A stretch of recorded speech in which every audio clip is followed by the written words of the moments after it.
Okay, so now starting on this and using supplementary angles, we know that angle A plus B plus 21 has to equal 180, or A plus B has to equal 180 minus 21, which has to equal 159.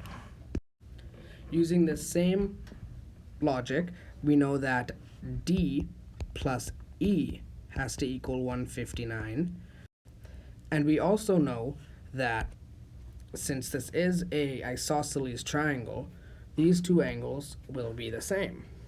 So we're going to call this W. So we're going to have 26 plus W plus A has to equal 180. Why? Because it's a triangle and it will always equal 180. But we're given that it's an isosceles triangle. Therefore, W equals 26. So now we have 26 plus 26, which is 52, plus A equals 180.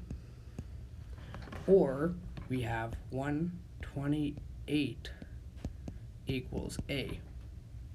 And since we found the one angle, this angle, everything else in the question now becomes extremely easy, since we've set it up with these equations.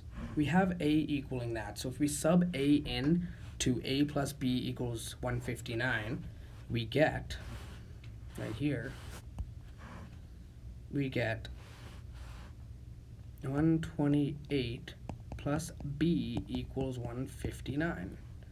Or B will equal 31. Sorry about that.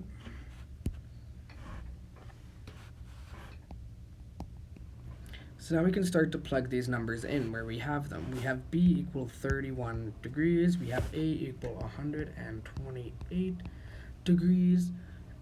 And now we can start to add up these numbers to find out what C is.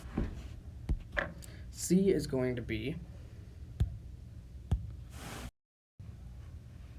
C equals 180 minus 128 minus 31, which equals 21.